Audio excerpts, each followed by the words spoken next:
It's more peaceful. I feel like I have finally found where I belong, and I hope you feel the same way, baby. So happy birthday, my love. I'm so glad that I could spend this day with you. I will love you forever, my darling, my dove, my light. I love you so much. Never forget that. Hey, darling. Are you surprised to see me? I knew you would be. I thought it very well. I like the day to get to you. Specifically today, Christmas. Because I wanted to spend some time with you, darling. Now, I know you weren't expecting me today. But I just wanted to say it in person, darling. And that is Merry Christmas. Now, I tried to be quiet when I was coming in through that front door. What? The door creaked a little. And you should have seen your face when you turned around and saw it was me, darling. It was such a lovely sight.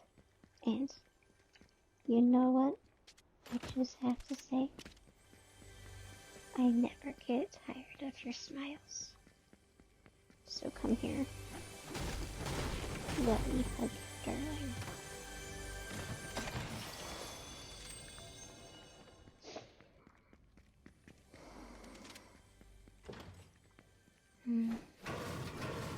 It's been such a long time since I've been able to hug you. Such a long time. In fact, I missed your hugs.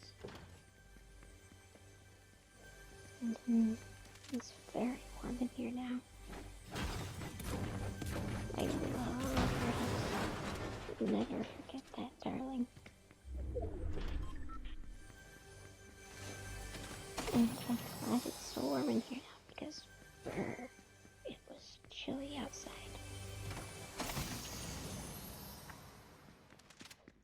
And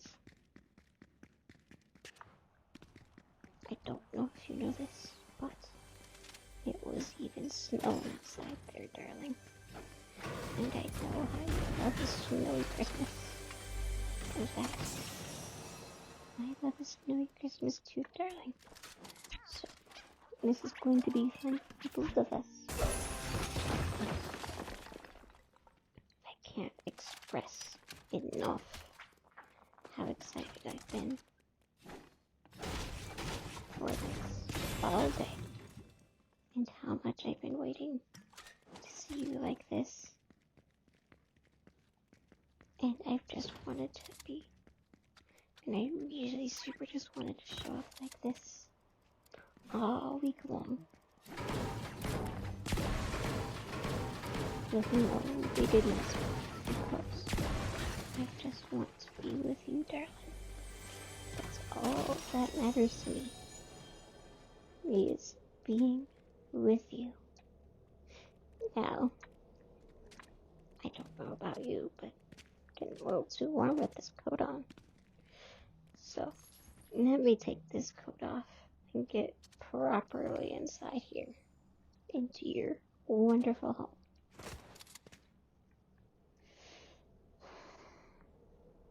There we go. My hands are freezing, darling. Because, like I said before, it's snowing outside. It was, in fact, just starting to snow whenever I got here.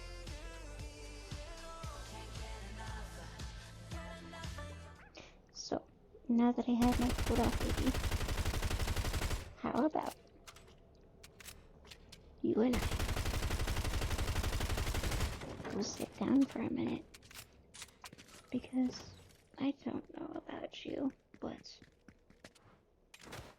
I don't want to rush this Christmas, darling. After all, you look so cozy like that, darling, in your pajamas. And I don't want to miss that for the world. I mean, I miss seeing you like this.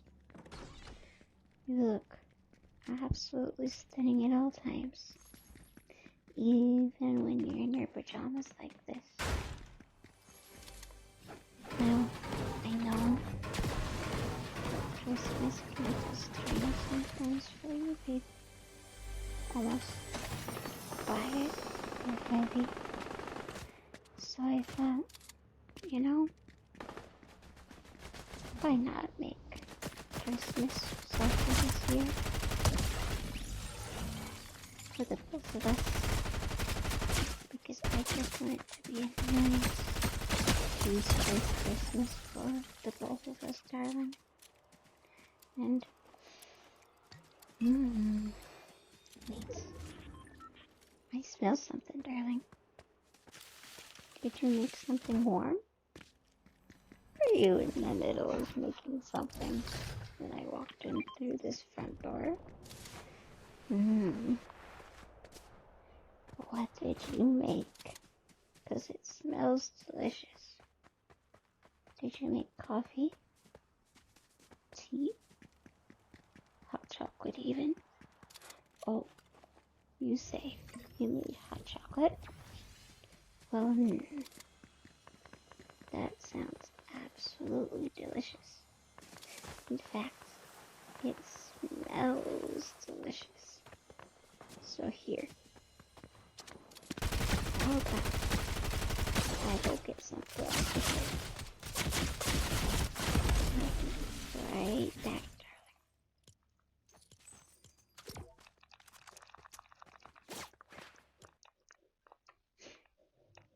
Well, now I'm back, darling. So here you go. Here's the hot chocolate.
just like this.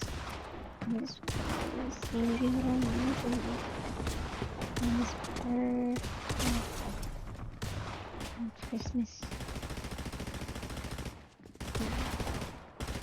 I know I said we won't exchange presents right now, baby. But I just can't wait. I did get you a little something. And it's nothing. And it's nothing too fancy. But it's just a little something from me there. I know.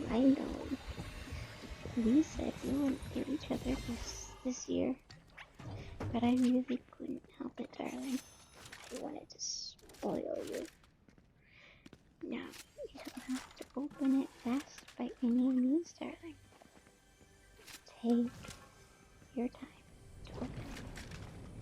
Do it at your own pace, darling.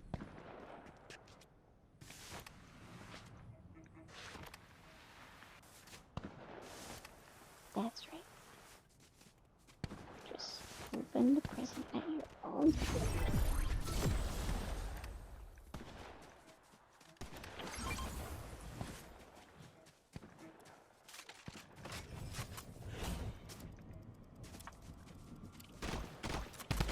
Now, yes, that gift right there, baby. Now, I picked this one because it reminded me of you. And I hope you find it comforting and familiar for you. For I wanted you to have something to hold on to. Even when I'm not right here by your side. Because we're doing this whole distance relationship thing. And I wanted something to remind you of me every single day, baby. And I got it also because I know this year hasn't been easy for you.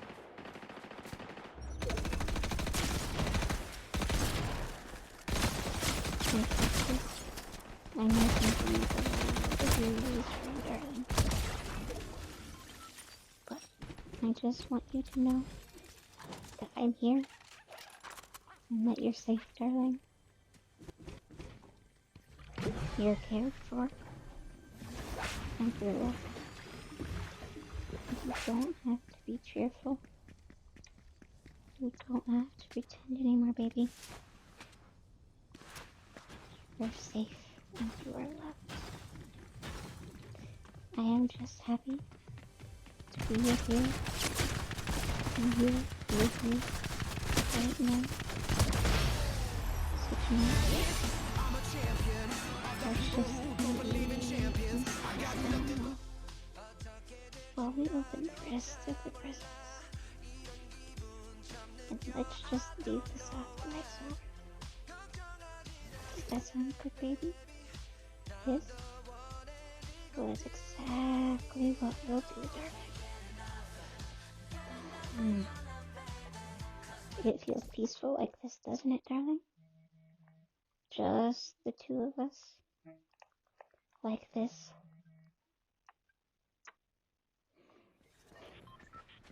Let's just take a minute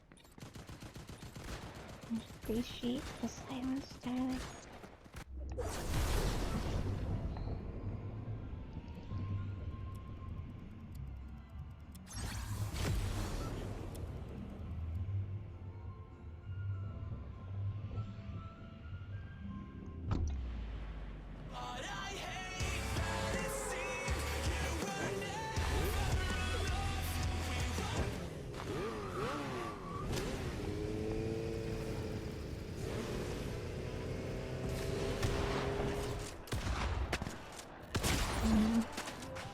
If you want to rest, it's not any point during the night, darling.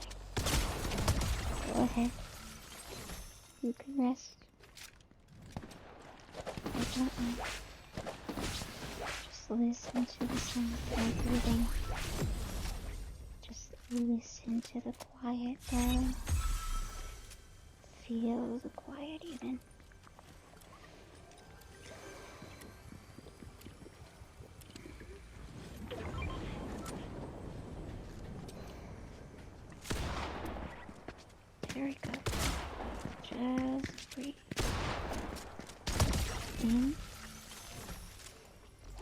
and out.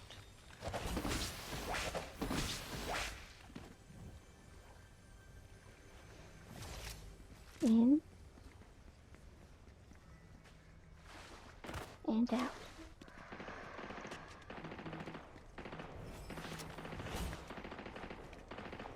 There we go. That's it, darling. In and out.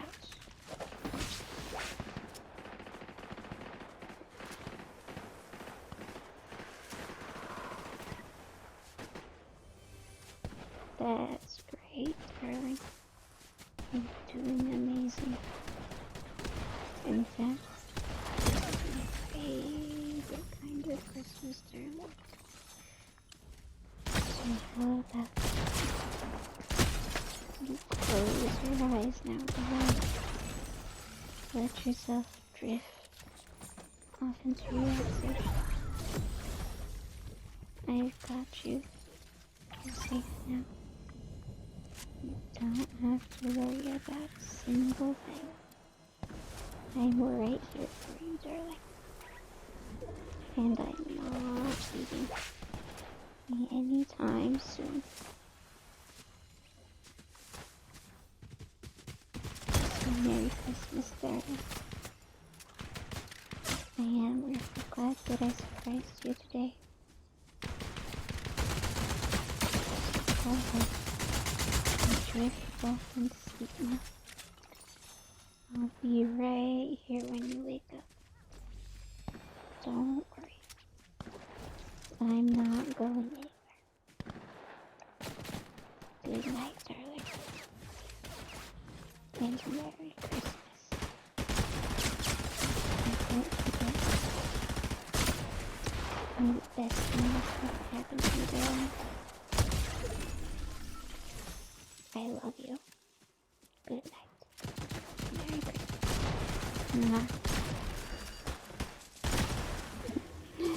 Hello there, darling. It's been a long day. You've had a long day. I know you've been working hard all day long. So guess what now? It's time for you to rest. So what I want you to do right now is for you to lay down, darling. And let me tell you a story that's going to help you fall asleep. And just listen to my voice and let yourself relax. Let yourself focus on the sound of my voice as I tell you this story, darling. And now this story is something I wrote myself for you. I wrote this story all for you, darling. And this story I call The Hospital. So let's get into it, shall we? The sunshine had never felt so good before. The warmth spreads through your body, leaving tingles in its wake.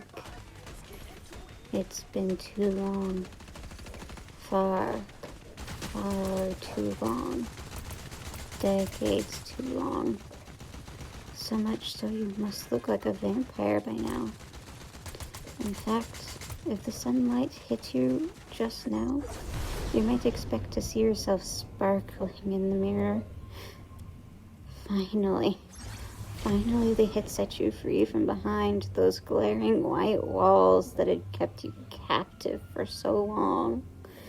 There was no color except the faces of the nurses.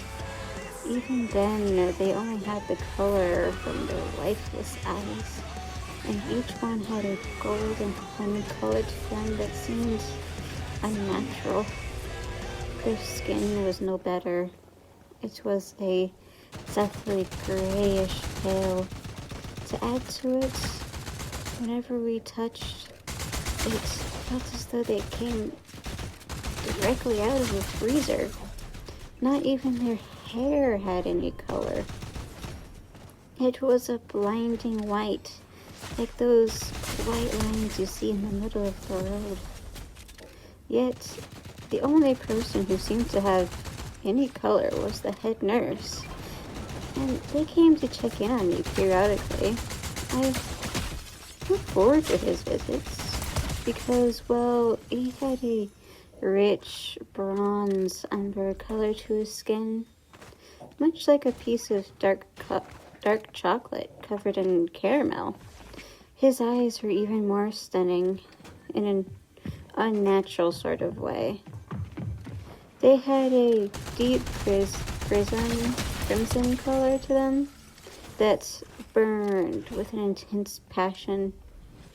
His hair was a soft velvet black, and his hair wasn't all that long. It was long on top, but with some fades on the side. But besides him, the only variation in this room was the dull gray ceiling, and for that you were grateful. For the only joy felt in that wretched place was from staring at the ceiling, or from the head nurse's visits. Because of the hideous decision to make this place devoid of all color, time spent in this place felt like an eternity. Not to mention, the surrounding rooms outside your room weren't much better. And in fact, the rest of the place was just as bleak as your room. Every space in that building was just this annoying shade of white, just like your room. Someone seriously needed to rethink their color scheme. I know. White is supposed to bring peace and serenity, but after years of just seeing white, trust me, it gets infuriating. Some color and variety would have been nice. A gentle, calming color scheme would do wonders for this place. At the very least, they could do with some plants with some colored pots. Even a painting or two would have been welcome. Hell, I would have taken one simple window at this point. Yet, for some god-forsaken reason, in that place, the designers did none of that, as they only put a minuscule amount of color in the common room, where brown wooden blocks were strewn everywhere in a neat little pile, and only a few had been built into houses. There were even some of those squishy baby blocks. They only came in 3 colors though, which was green, blue, and red. Yet, even this they did wrong. As these blocks looked like how the movies portrayed depressed people seeing the world, every single piece of color was sickeningly muted. Truly the definition of a lifeless room. Despite this, they had the audacity to claim this room was dedicated to healing. Yet, the only thing it did was drain all the life out of you. Probably to make up for the sheer lack of it in that place. It's for that reason you swore to yourself to never get so desperate as to go back.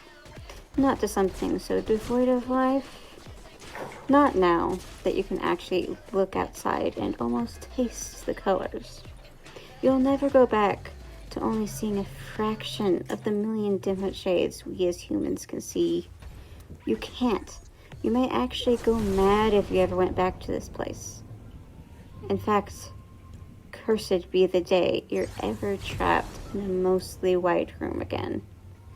And to make sure that happens, I'll have to wait until I can get my feet under me though.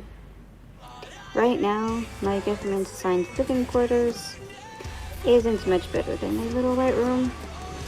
The only good thing about it is that now I have a balcony. And here I can see for miles. And from this high up, I can see in the distance the waves gently lapping up to the shore. I can see the seagulls fly overhead as they try to catch their dinner. And besides seeing the seagulls, another reason this apartment was okay for now is that it was west facing. Now I can even see, for the first time in years, the sunset, which is something that many take for granted nowadays. Yet I find an unimaginable joy just to simply bask in the brilliant yellows and oranges intermixed with the cacophony of animal life around me. I blink back tears just thinking about this experience, even now. And while I love the sunsets, my favorite time of day, though, is when the sea lions down by the shore are most active. For as a kid, I used to come down here with my parents. Once here, we would watch them meander around and listen to their barks, growls, and grunts that came from these amazing creatures. I always enjoyed it the most during the late spring when you got to watch the newborn pups figuring out how to be a sea lion. I also enjoyed counting how many pups had been born that day. Watching the sea lions as a kid later then inspired me to work at a nearby aquarium once I turned 18, where eventually I got to work with their sea lions. There I discovered the little pups were so soft. The coat of langu they have for the first 6 months is the softest thing you could even imagine. And there was this one named Leo that I got to nurse and hold after his mother had abandoned him. And Leo was still a baby before I got locked up. He hadn't even molted yet. Come to think of it, Leo's probably near the end of his lifespan by now. If he's even still alive. They really only live 25 to 30 years in captivity after all. But still, maybe I should go visit the aquarium and find out if he's still there living his best life. Even so, the little guy probably doesn't even remember me. I've been gone longer than his long-term memories would allow for, since current studies show that their long-term memory is good for up to 10 years or more. Even still, it would be nice to see Leo. Maybe while I'm there, I can apply for another job. Hopefully I'll be able to work with the sea lions again and be able to assist with their feeding and general care. But you can't think about that now. You have to escape from this new layer of hell. You have to get yourself on your feet first before you can start thinking about living a peaceful life somewhere hidden in the hustle and bustle of California. Most importantly, you have to get away from them, who primarily don't believe your stories. They don't believe what you had to do was indeed a government-assigned job. They would rather see me rot in that prison for another 25 years so I can recover from what they call insanity. Insanity, my ass. I'm as sane as I was back then as I am now. After all, how can you call yourself crazy if you knew you were crazy? Besides, everyone is crazy in their own way after all. If more people had held that sentiment, things would be different. Or maybe, if more people thought he was real, they would understand. And they didn't just think he is some character in a book I'm creating a relationship with. It's not my fault. The events of my life matched up perfectly with this so-called dystopian book series they threw at me when they locked me up. Which is why I guess you're just gonna have to prove your innocence. And finally prove to the world you aren't crazy once and for all. All you need to do is find him again and show him to the world. I mean, how hard could that be? So, I'm coming for you, my love. Just you wait. I'll be with you soon. And that's the end of that story, my love. I hope you enjoyed listening to it while you're trying to fall asleep. So I assure you, you can rest now, darling. I'll be here in the morning waiting for you.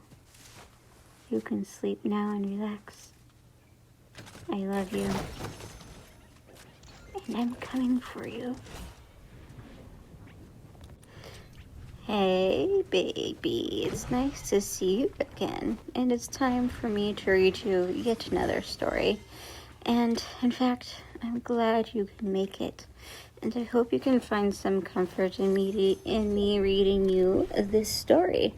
And it's again a story that I wrote myself. So I hope you enjoy it, baby. Now this story is titled The Blue Van. And don't mind me, I'm still drinking some coffee while I read this. So let's start the story, shall we? My town had a haunted van, or at least that's what they said. However, I really didn't believe that. I've never believed it, as the van is not even a plain looking creepy rusted white van like the ones you'd see in some crime movie or cop TV show. Instead, it's a 2005 Honda Odyssey, a blue one in specific. Let me just remind you of that. So, it's a relatively normal looking van, one that you might expect some white suburban family to use. However, in my town, everyone is afraid of this van. When I ask about it, people immediately start getting dodgy about it, refusing to answer any questions. Though I have been able to get some information on it, mainly from researching various articles on it from horror story websites. According to what I've heard, once it parks in front of a person's house, the person inside goes missing, and then it stays there in front of that house until someone discovers the body. But once the body is discovered, it mysteriously vanishes without a sign of it even being there. What's even stranger is that I talked to one person who claimed to have seen it, and they told me this 2005 blue Honda Odyssey had a specific license plate, according to the one who claimed to have seen it, which is 666 SAT. Though I'm not sure if I believe them, as they were your stereotypical paranoid conspiracy theorists, so I brushed it off as them believing that this van had something to do with the devil.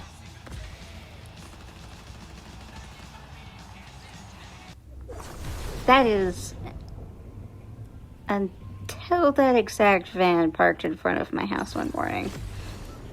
When I looked outside that day, I couldn't believe my eyes. There it was, a blue 2005 Honda Odyssey. I even got a good look at the license plate, which read 666 SAT. I couldn't believe my eyes as I stared at it. Surely this was some sort of sick prank being played on me by one of my friends, as I haven't been able to stop talking about how fascinating how people were terrified of this van. Maybe they thought if they produced a van that looked exactly like the one I've been talking about, I would shut up about it. So now I just dismissed it and thought nothing of it for the rest of the day. However, as I'd later find out, I couldn't have been more wrong. Now, I wish I hadn't ignored the fact the van was there and had actually called the police. But it was far too late for that now. As I had gone about my day, that day, the weirdest things had started happening. So they're relatively small things that you could brush off as a bad stroke of luck for that day. For instance, I had tried to make breakfast, though while doing so, I managed to break the pot I was making my eggs in. Somehow I dropped it and it just cracked. Mind you, it was a cast iron skillet. It's not something you can just easily break. However, as soon as it hit the floor, it just shattered. Then, as I was cleaning up the mess I had made, I had somehow managed to cut my hand on one of the edges of a broken piece, which I didn't even know that was possible. So now I had to clean up the injury on my hand before I could make breakfast. So once I got that done, I tried to make scrambled eggs again, but instead of breaking my other cast iron skillet I was cooking it in, I managed to burn the eggs. Yet the temperature had been so low, and hadn't even been on there for 2 minutes. So I really don't know how I managed to burn the eggs. So I take out 2 more eggs this time, and I finally successfully make the eggs and scarf them down before anything else bad can happen. Surely nothing else could go wrong this morning. Right? Right? How wrong I was. As I was getting ready, it seemed like everything I did was just me averting disaster. Honestly, it was getting funny at this point. Everything that could go wrong somehow went wrong. That morning was a complete mess somehow. And as I recall these events now, I can laugh about them. However, they weren't funny at the time, as you can imagine. But once I got outside to the house to leave for work, that's when the real disaster started.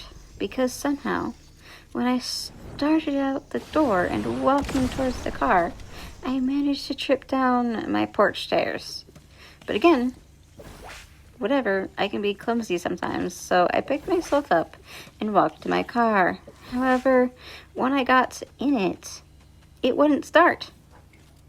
I then popped the hood and started to take a look around, yet everything looked fine. There was no reason my car shouldn't start. You spent almost an hour tinkering around with various things trying to get the car to work, but nothing worked. It's while you're trying to fix your stupid car, you come across a strange pair of keys sitting in the cup holder of your car. You had never seen these cars before. You'd never seen these keys before, much less how they managed to get inside of your car. And as you examined the key, you noticed it had a Honda logo on the back of it. You looked towards the 2005 Honda Odyssey that was parked in front of your house. You almost wondered if this key went... No. It can't be. It can't possibly be. That's irrational. How could a key to a van that's parked outside your house end up in your car? That's impossible. It can't happen. It would have to be some supernatural means that it managed to get inside my car. Yet, you were endlessly curious to see if the key would work. If you could really unlock that car with this key, all you had to do was push one simple unlock button. And for some reason, doing this almost called to you. as if that blue Honda Odyssey was calling to you. At the back of your mind, you think you must be losing it. There's no way a car could be drawing you in. Yet you find yourself pressing that one little unlock button. And to your surprise, you hear the unlock beep of that blue Honda Odyssey parked in front of your house. What the fuck? This can't be happening. This was impossible. You must be losing your mind. There was no way this key just unlocked that van. This is absolutely insane. Your hands start to shake, and you can feel the sweat start to pour down your forehead. You get out of your car and stumble down the sidewalk. You can't breathe. The world suddenly feels so small. Everything around you feels weird. The world around you swirls and twists unnaturally. You can feel your throat burning. And just as you thought you were about to puke, the world goes black.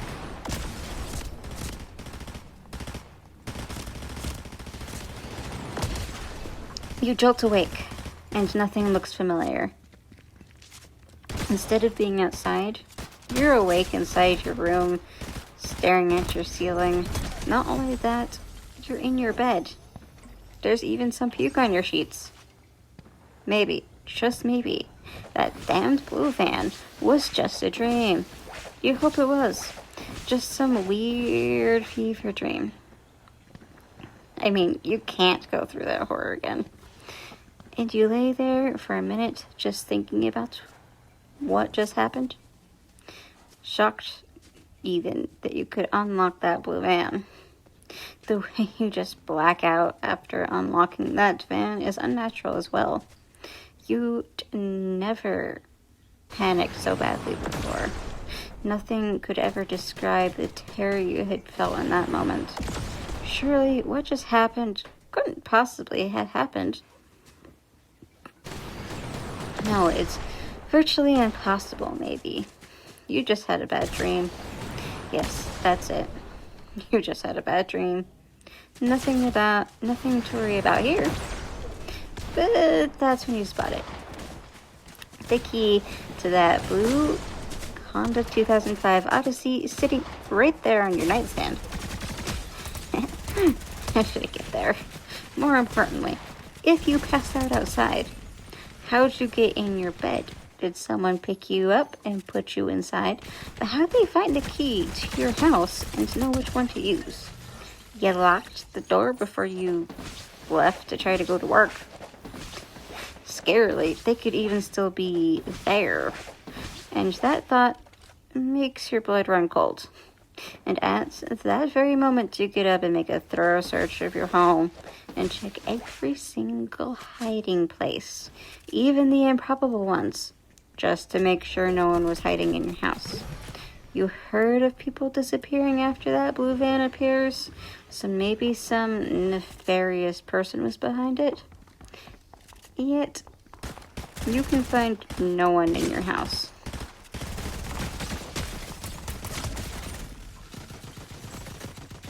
Frustrated, you now return to your nightstand where that key is. Tentatively, you pick the key up once more. Thankfully, you don't pass out again. You look at it carefully, seeing if there's anything weird about that key that would make you pass out. But there appears to be nothing. It's just a normal key to a van, which is infuriating. You were hoping there would be something unnatural about it. Like, I don't know, weird vibes or something. But it's disappointing that there's none of that. It's just a key. Maybe it's more of the van than the key? That must be it. So you make your way to the window, and the van is still there. You wonder if it's a good idea to even go out there to the van. That is the most white person horror movie move to do, is to go towards the supernatural thing of death. You You couldn't possibly be that person, right? Yet, the universe seems to have decided you were indeed that person, as your feet were already allowing you to make your way outside toward that blue van. And you now find yourself standing outside that driver's side door of that blue van. And you try to open the door, but somehow the van seemed to lock itself again after you unlocked it previously. You're unsure how. Could this van possibly be sentient somehow? Which just seemed impossible. But then again, nothing about this van was normal. That you were certain of. Now, you're going to find out what exactly was so strange about this stupid van. So, you unlock the van door once more and open the car door. You felt so silly for doing this. Every instinct was telling you that you should ignore this van and just walk to work. Or even better, call in to work. You're already late by over an hour. Claiming sickness. That would be the smart thing to do. Yet it seems to you that you were in some sort of weird Reddit-style horror story that's written like it actually happened to the person and who actually does anything smart in those types of stories. There wouldn't be a story if the person didn't march right towards danger, like you were doing right now. And so with that, you get into the driver's seat of this blue van, hoping nothing bad would happen, even though every fiber of your being was telling you that something bad would indeed happen. Yet, you start up the van anyhow, and to your surprise, it actually started up. You somehow hoped that it wouldn't actually start, and you examine everything about that van once it's on. And somehow, despite it being a 20-year-old model, it's in perfect condition. None of the warning lights are on, the oil is fine, the coolant is fine, the battery is fine, the warning light isn't on for that, and somehow there's even a full tank of gas. So apparently someone or something has been filling up the tank on this van. It has surprisingly good mileage. An average of 20 miles per gallon, and it has a 21-gallon tank. Not bad for a van of this year. I'm actually surprised it has such good mileage on it for this year of car. And as you sit there, you debate actually driving this van or calling it quits right now. And yet something possesses you to press that gas pedal and start driving. And with no clear destination in mind, you start driving towards work, hoping you don't disappear somehow on your way there. You're hoping it's just your paranoia speaking, and that instead you just have some stalker that knew your car was broken somehow and lended you a car mysteriously. But that seemed equally as unlikely. And as you drive, though, you notice weirder and weirder things. It's the small things at first. Like all the traffic lights are green, which is strange. The traffic lights are never all green. What's stranger is that they were green on all sides of the four-way stop. No red lights were to be found anywhere. Then you notice there was no other cars out on the road, which seemed weird because you could have swore you had been driving with other cars there, yet there was none. There wasn't even any cars in drive-thrus or parking lots. Yet when you left your neighborhood not too long back, you could have sworn you had seen other vehicles on the road and parked in various places, like there normally is on a Monday morning. And all the stores and other places looked closed. Every single one of them looked abandoned. It truly felt like a ghost town. One that you'd see in a parallel universe where all humans disappeared. You start to wonder if this van managed to transport you to an alternate universe where there's no humans besides you. No, that can't be. Alternate universes don't exist. Surely this van doesn't have the capacity for that. There must be something more going on here. You just don't know what exactly is going on just yet. Though, you'll have to figure that out after you get to work. Though, the drive there felt eerily long. And the longer you drove to work, the foggier it got. That and the clouds seemed to have just appeared out of thin air in the sky, despite the fact it was sunny just moments ago. How in the world was that even possible? First no cars, no red lights, and now there's this weird weather all of a sudden. You felt like this day was just throwing all of the horror story tropes it could think of. It seemed so ridiculous. You could swear you were dreaming. In fact, you hoped you were dreaming.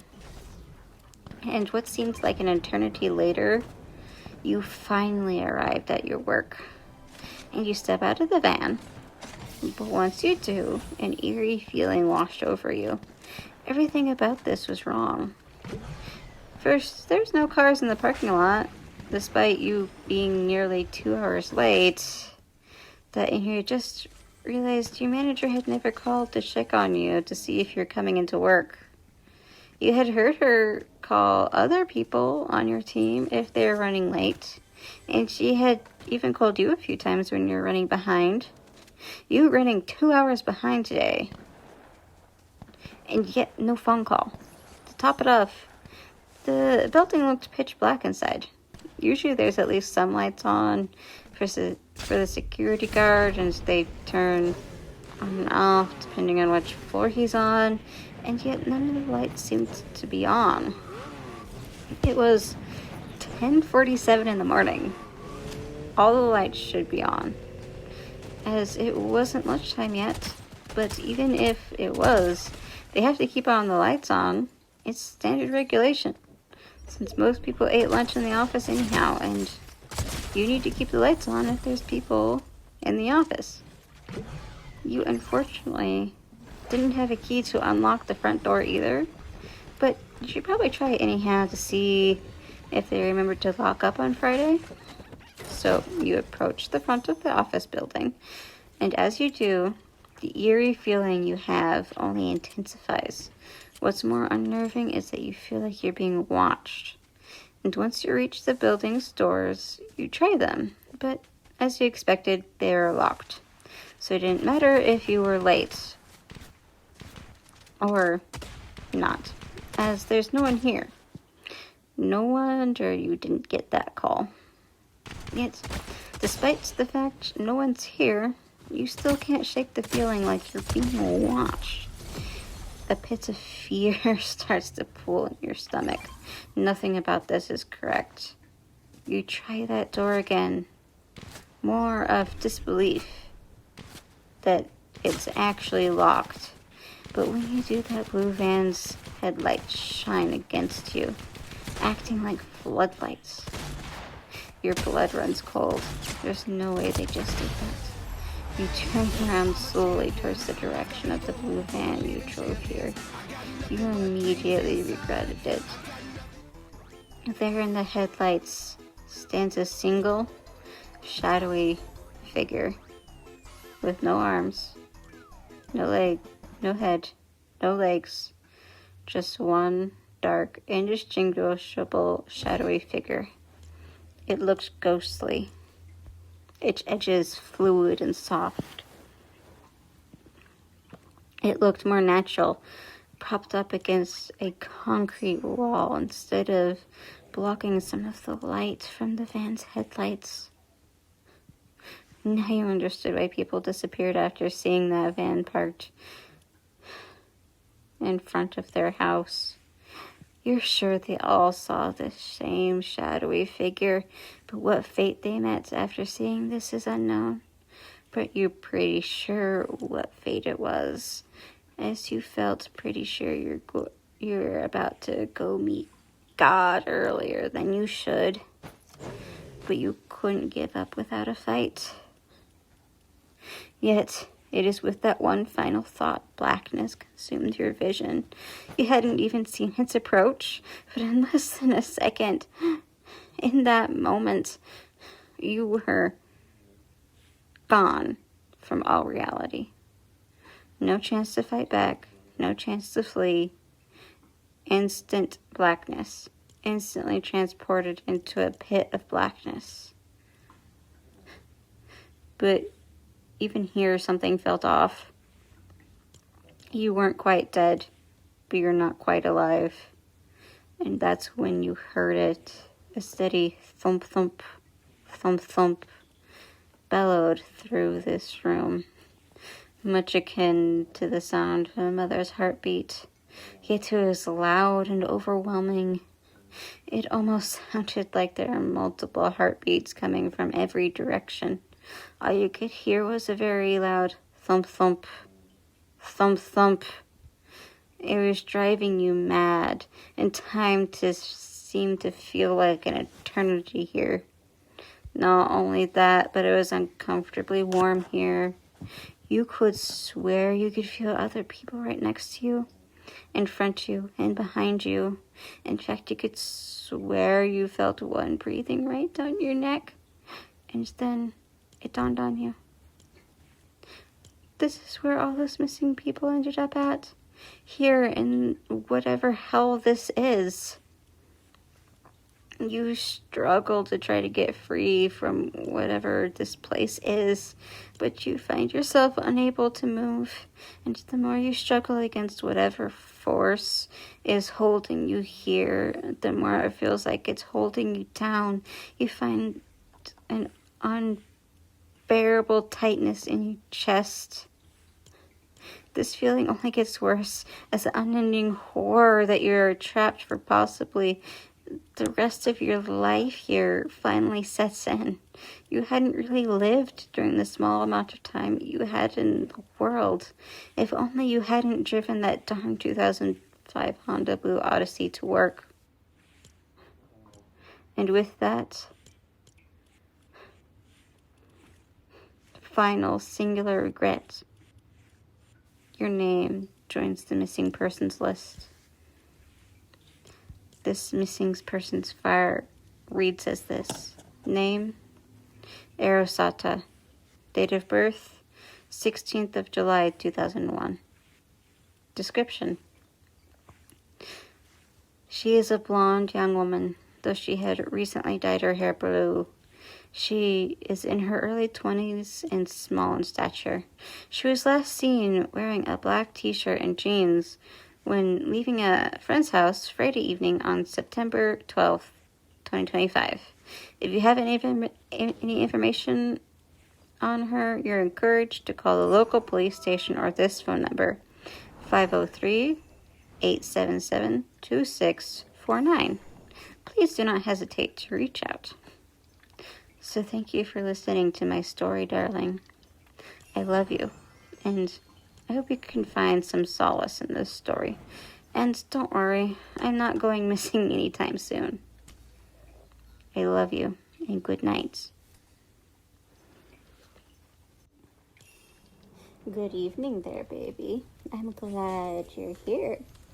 And do you know what time it is, darling? It is time for you to relax. So to help you relax this evening, I'm going to tell you a story. Now, baby, this story is a bit of a sadder story, but I wanted to share it with you anyhow. But I did write it myself. And it came from, well, an honest place, deep within my heart. But still, I figured it could help you understand me more, baby. So, I call this story The Loss of a Girl. And while I'm reading you this story, don't mind me, I'm just going to be drinking my coffee a little bit too. So, let's get into the story, shall we? Let's begin. Your eyes shot open. You couldn't help feel the bile coming up through your throat. Before you could even sit up all the way, you unfortunately lost all of last night's dinner all over your bed sheets. Now awake, you shakily stumble out of bed and make your way to the bathroom and splash some water all over your face. Although that did little. You looked terrible. Deep shadows could be seen under your eyes, and your usual light golden olive skin turned a nice shade of pale. You looked like you could be mistaken for a ghost under the harsh bathroom lighting. You stared at yourself in the mirror, wondering how and why this could have happened so fast. Last night, you had been fine. You had eaten a simple dinner. There was no way you had food poisoning. And you hadn't actually seen anyone in person for a couple of months. Recently, you were taking a break from your internship at Birch Aquarium in San Diego. Between work and school, everything had just gotten too much. But to get sick now is just your luck. At least one thing has to go terribly wrong in your life. And I guess it might as well be your health. But why in the world it had to be your health was beyond you. Why couldn't just one thing go right in your life for once? It was at that moment, though, a simple thought echoed through your mind. At that moment, fuck my life.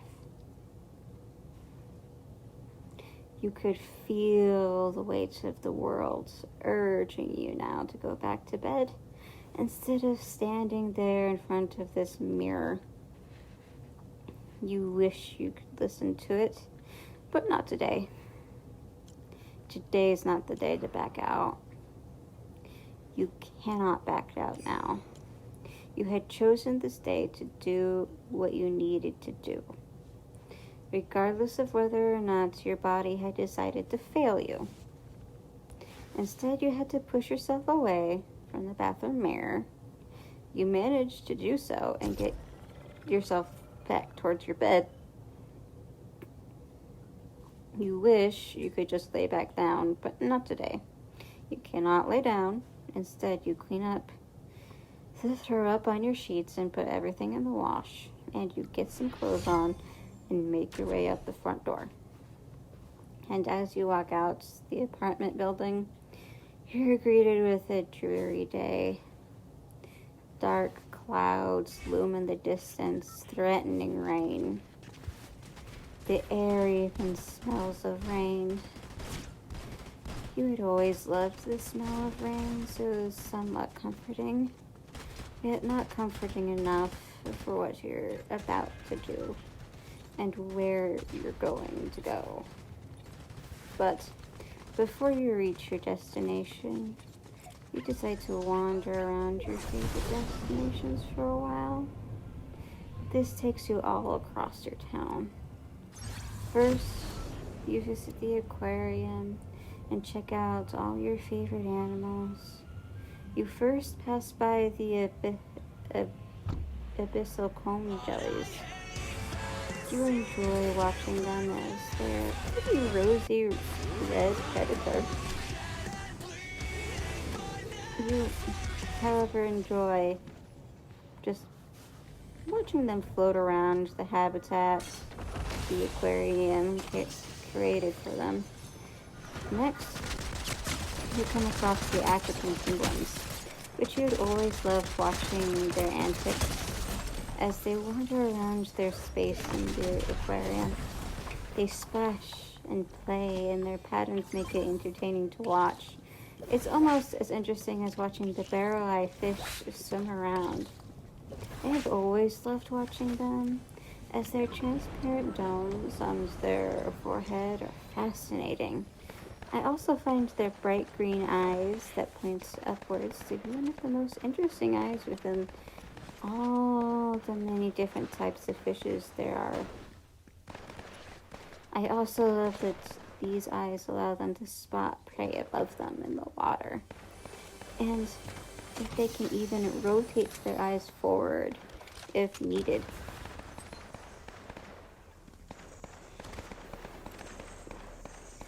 After you watch the barrel eye fish, you make your way to the chambered nautilus. You find their unique design to be fascinating, and it's peaceful to watch them swim. Another peaceful creature to watch swim is the Christmas tree siphonophore.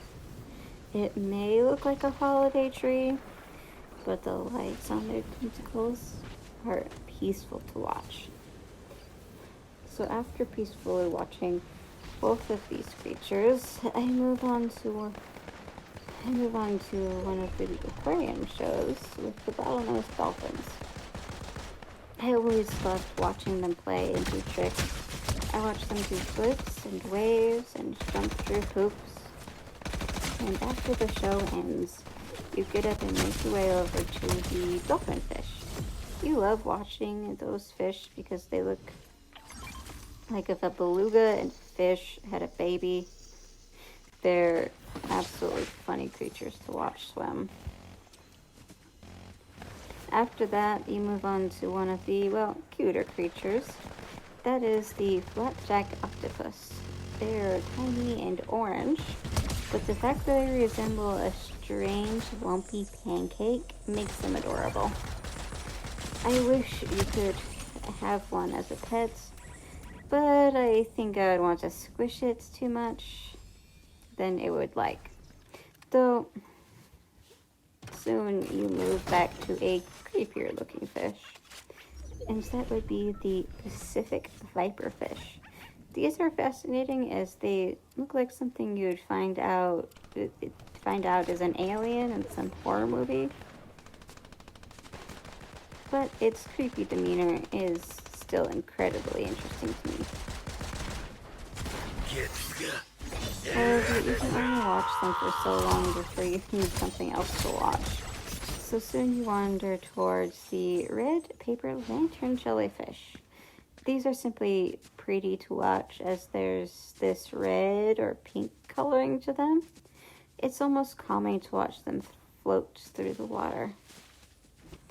Another one that's calming to watch is the sea angel, as these transparent sea slugs look almost celestial in nature. And if one believed in a god, well, these slugs would almost certainly reinforce your faith in that god.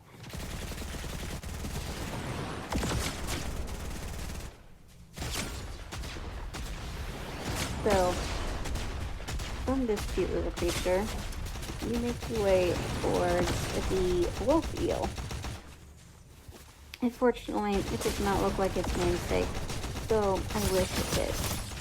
Instead, it looks like if an eel is a type of boulder, which they're still interesting to watch, but they don't capture your attention for long. And now you find yourself staring at a zebra moray. The land animal named after having these black and white stripes. This moray is a child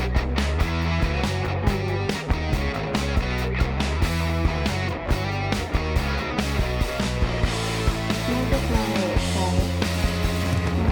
It turns the full of crevices and under ledges. Only at night does it come to the ground.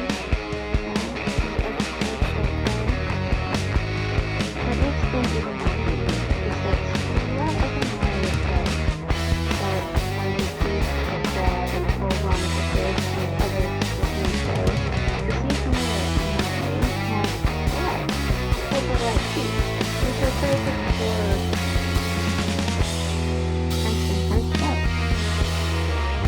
focus so you don't lag. You and your recording music. Now you can park outside because it's really gray. Your plan on providing it smaller food one more time in mind. And from there, you wander to your favorite coffee shop and wait in line there. As you wait, you watch the people around you. There's a few with bright colored hair.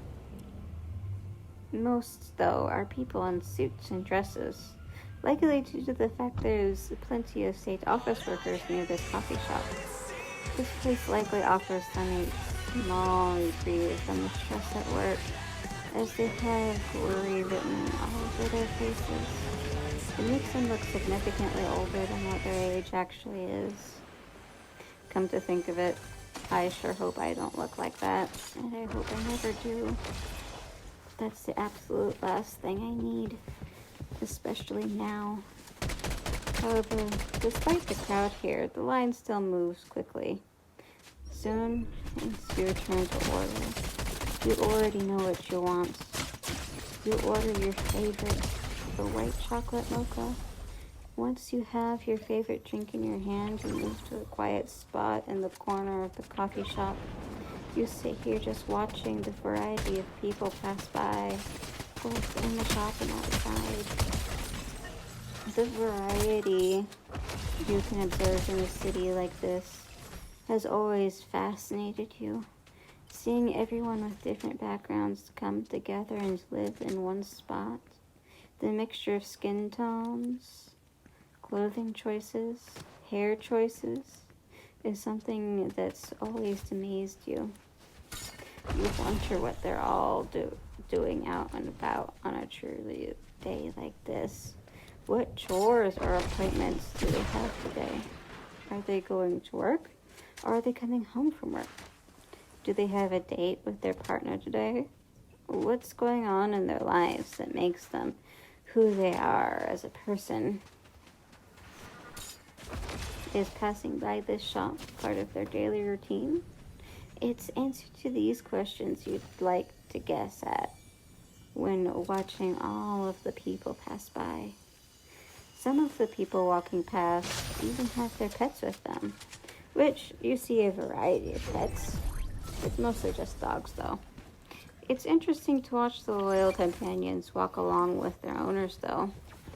Today, you saw breeds such as Huskies, German Shepherds, Pugs, Dachshunds, Beagles, Rottweilers, and even some Boxers. Out of all of those, Boxers were your favorite. These dogs reminded you of home. You used to have a Boxer growing up, and you two were inseparable. The memories with Cookie, your Boxer, only make you teary-eyed today.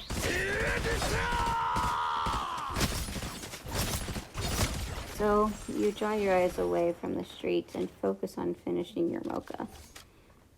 Once you finish your drink, you stand up and leave the coffee shop. You start to head toward your final destination. You pass by several shops, houses, and other familiar sights along the way. As you walk, the smell of the sea air starts to come up, even though you haven't quite arrived there yet. The mixture of the saltiness and the sunscreen never gets old. Once you get near the boardwalk, the smell of food fills the scene. As you walk down the boardwalk, you first smell candy apples, then hamburgers, elephant ears, and then some churros.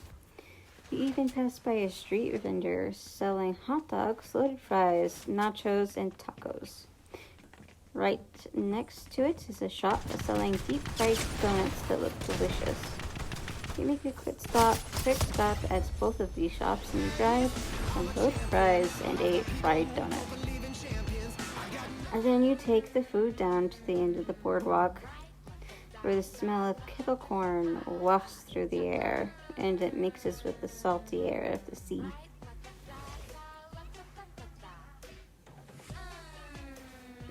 You find a small bench to sit on to eat your food. As you eat, you watch the seagulls that have decided to pull at your feet, begging for a taste of the fries and donut. You feed them a few of your fries just to watch them chase after the food. This brings a small amount of joy to the dreary day. After you finished the food, though, you walk to the edge of the boardwalk. Once there, you see the clouds in the distance. It almost looks like it's going to rain very soon now, which fits the impending doom of the day. And it's at this very moment you can't stall any longer. You simply can't take it anymore. The pain is just too great. You wish you could hang on, but there's nothing left. Nothing left to live for. Everything you had cared about is gone. All gone. And it's with that thought in your head you allow the water to envelop you, taking you to the dark depths underneath the world. And with that, it began to rain, as if the world knew that the loss of a once loved human, even if she didn't know it. So thank you for listening to my story, baby. You can rest now, my love. You can sleep now. I love you. And I'm not going anywhere, don't worry. Unlike the story, I have you to live you. I have you to live for, baby. And don't worry. I love you. And good night. Mwah. Hey there, darling. It's me again, your girlfriend. And as you know, your girlfriend has been going back to college. And for the past few months, I have been doing my prerequisites for being a pharmacy technician. And one of these classes is called an Introduction to Composition. So, I thought I'd read to you every assignment I did for this class. Now,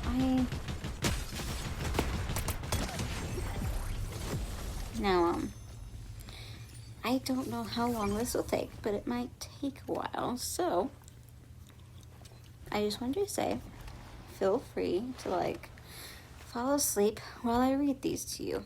In fact, that's kind of the point. I don't mind if you fall asleep while I'm reading this to you. I'll probably still be here talking when you wake up. Now, I'm also going to be discussing how well I enjoyed the various assignments within the Introduction to Composition assignments.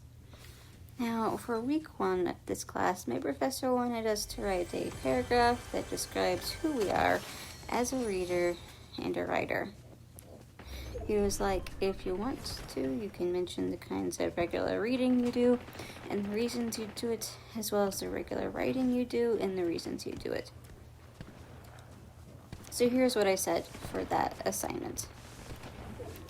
As a reader and a writer, you might find me a bit dull.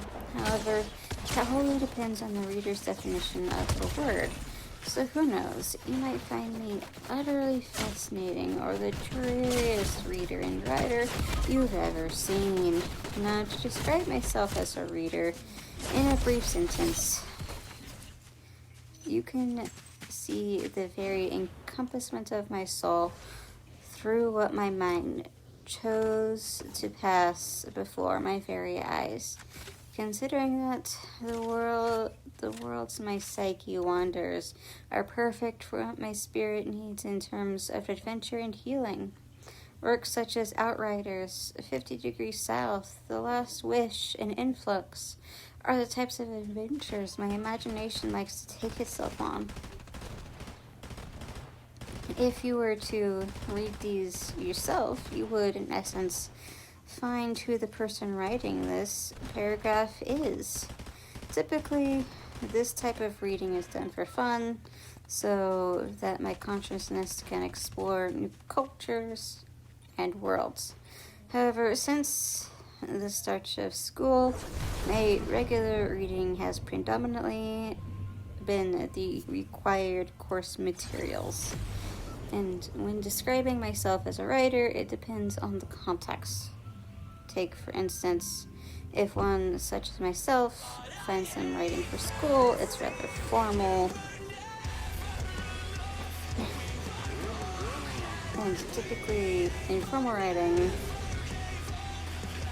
someone like me avoids the use of the pronoun I. It is labeled illegal to use this when the author was in high school.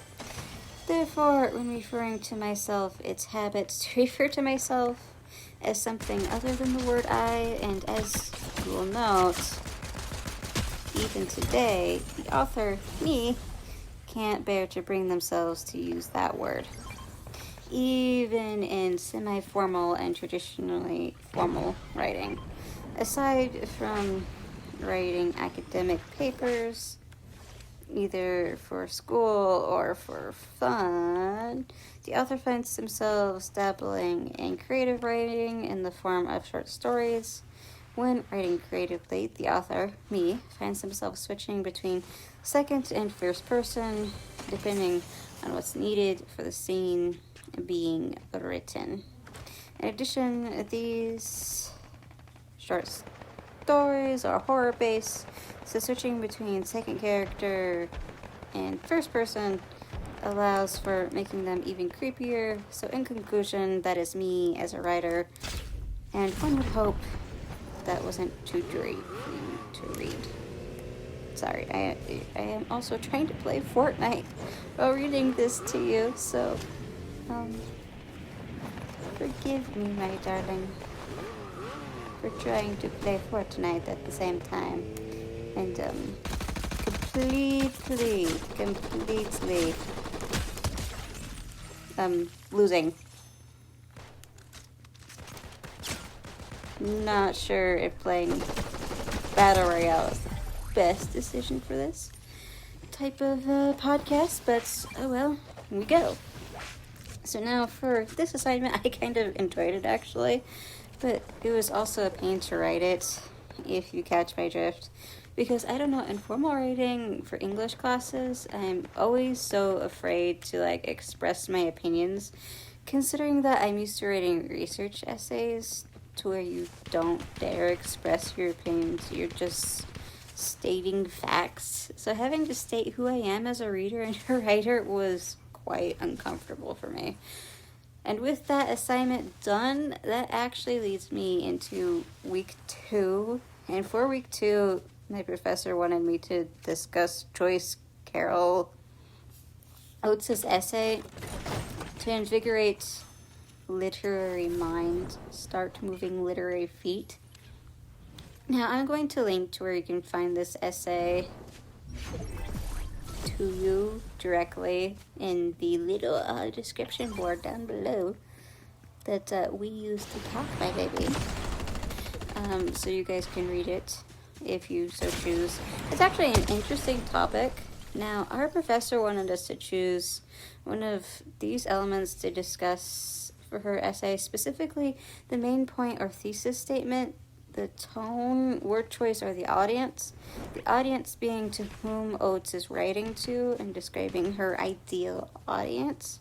And for this assignment, I chose to discuss her thesis statement, which I wrote that in Joyce Carol Oates' essay To Invigorate the Literary Mind, Start Moving Literary Feet, she develops the most interesting thesis statements, and she specifically develops how there's a correlation between running or other forms of locomotion and writing, and that running helps her imagination to fly, so to speak.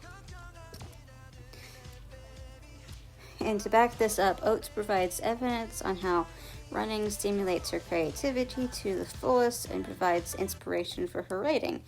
And as evidence for this, she gives examples of past authors who are inspired to write after engaging in exercise through walking. The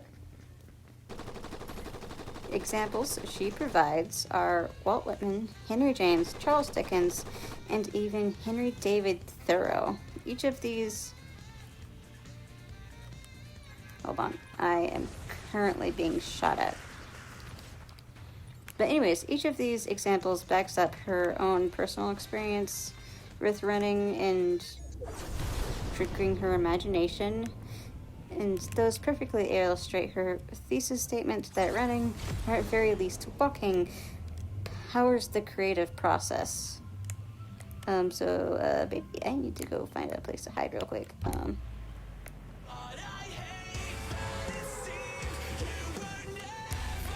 Nope, we're gonna, nope, I died. Okay, cool. So that is what I wrote for that assignment.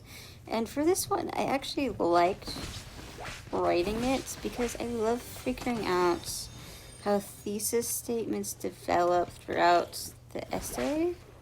That, and I enjoy learning how other authors write and find inspiration. So I enjoyed reading her article, to be honest. Now, the next assignment we had was to identify the thesis statement, or the main idea of the essay Flavia's Home by Gordon Parks. And then here we were instructed to list 2 relevant details from that essay to support the thesis statement, or the thesis. And for this assignment, I wrote that Gordon Parks appears to present his thesis statement for Flavia's Home within the first few sentences. He states that poverty is the most savage of all human afflictions, claiming victims who can't mobilize their efforts against it, who often lack strength to digest what little food they scrounge up to survive. In other words, how powerless poverty-stricken families are to escape the dark realities they live in. The first detail that drives home this point is how Gordon Parks introduces Flavio. You can picture how sickly Flavio looks as that boy walks towards Parks.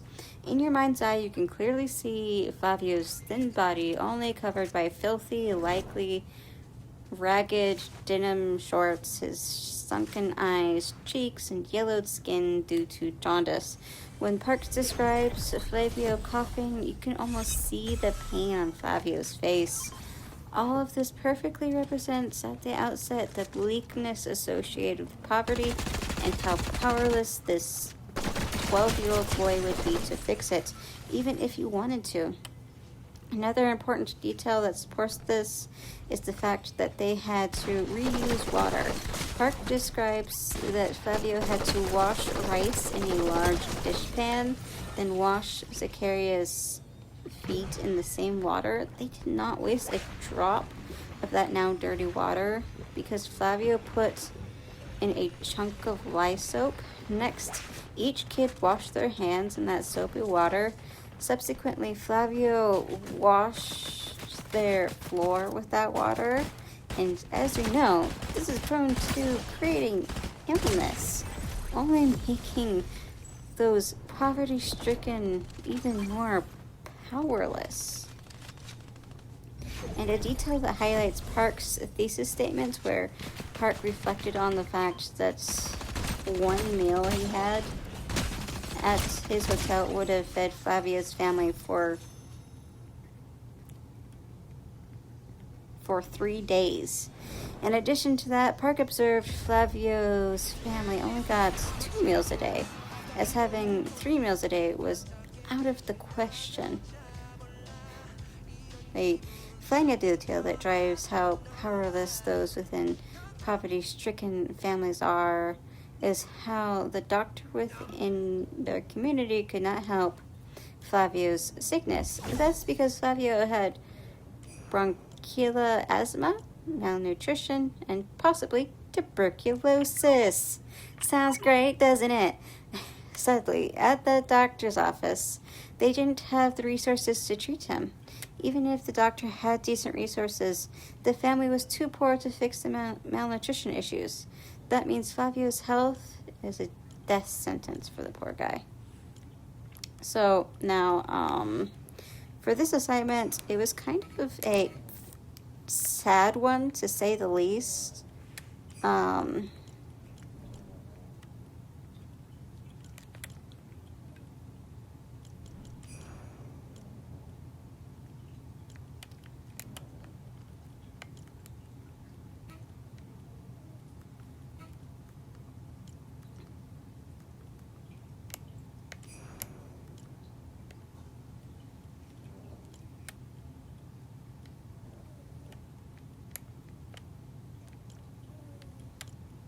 Hold on, I am trying to run from somebody.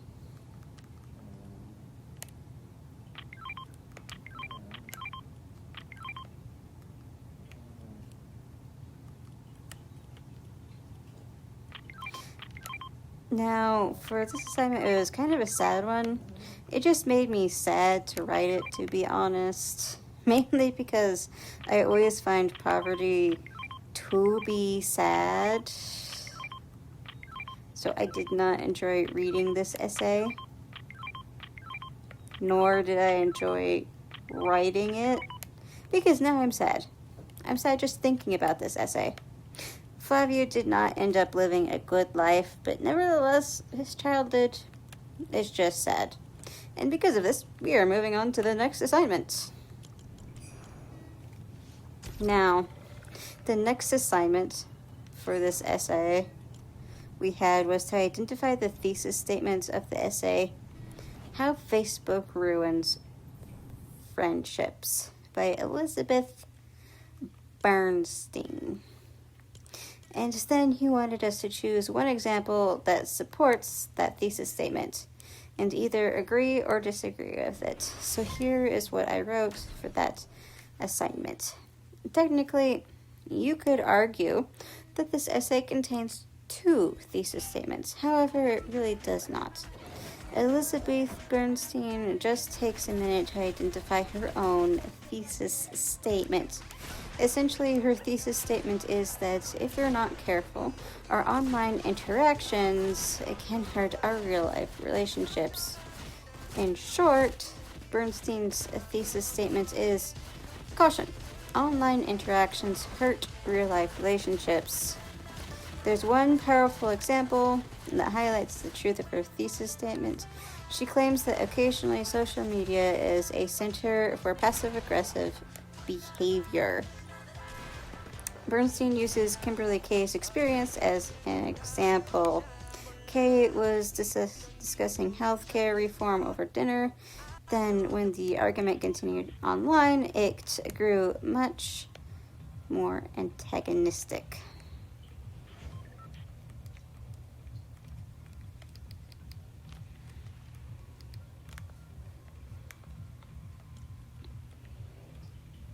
It doesn't say in this essay, but this likely made things much more awkward between the friend group. And frankly, I have to agree with Bernstein's example and thesis statement. As highlighted by her example, social media, particularly sites such as Twitter, now known as X, but nobody calls it X anymore, but that's a side note.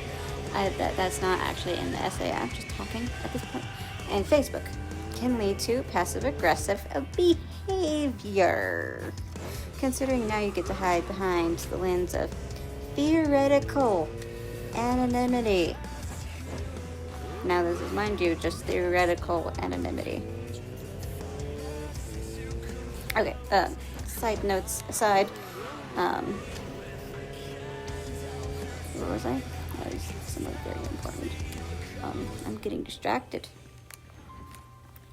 So now also you get to hide behind the lens of the fact that no one can particularly hurt you if you express an opinion that may ruffle some feathers.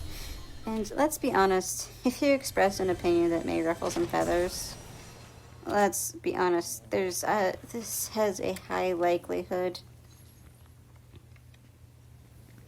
of hurting your real life relationships if your friends and family follow your social media accounts. And Bernstein's thesis statement is further proved correct by my own personal experience. And so let's go back in time to when I was a mere 12 years old and learning how Facebook works. And 12-year-old me was obsessed with the Marvel character Loki. So, of course, I followed a Facebook group dedicated to Loki. Because you can find plenty of pictures dedicated to Loki and fan edits of him.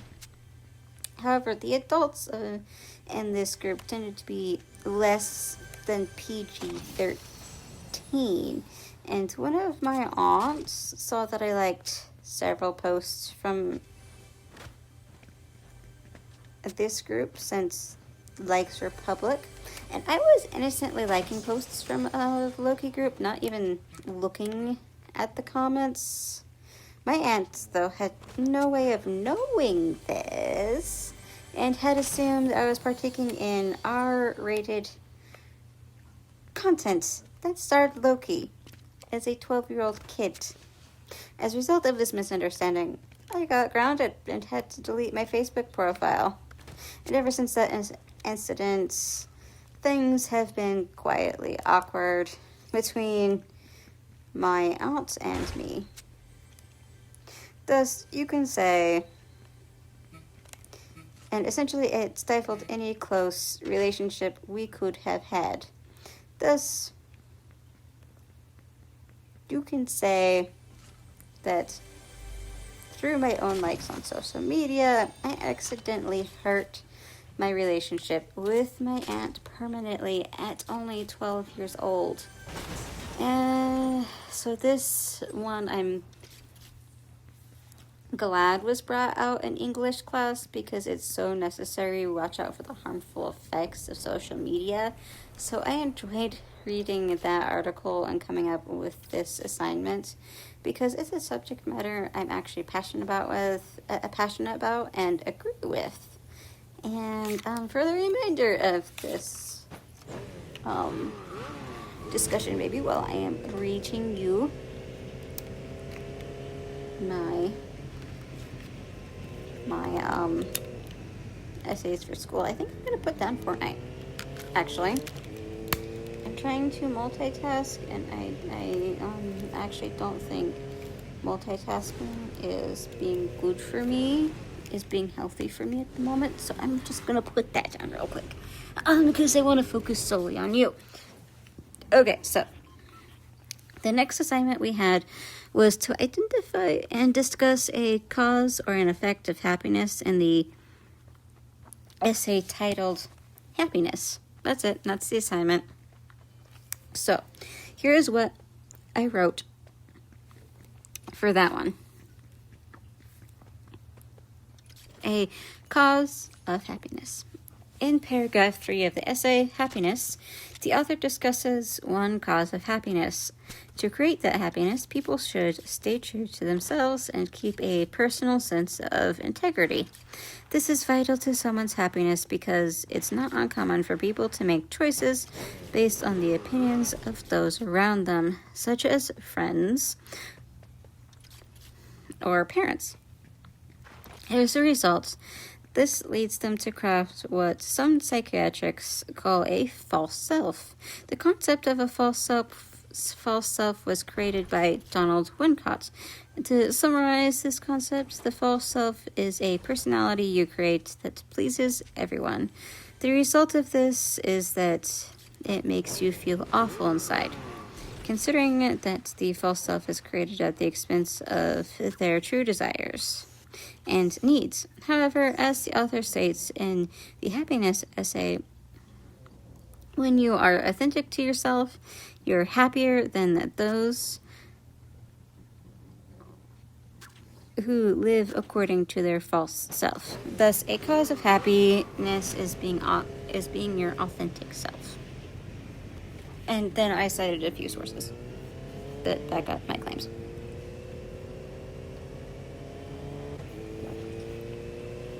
So, I will share the links to what I cited in case you want to read them for yourself, darling.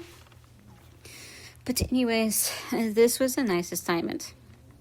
However, I kind of felt it was too easy. One paragraph is too short for an assignment like this. I would have appreciated a longer and harder assignment for something like this, such as writing a 5-page essay discussing the causes and effects listed in the happiness essay,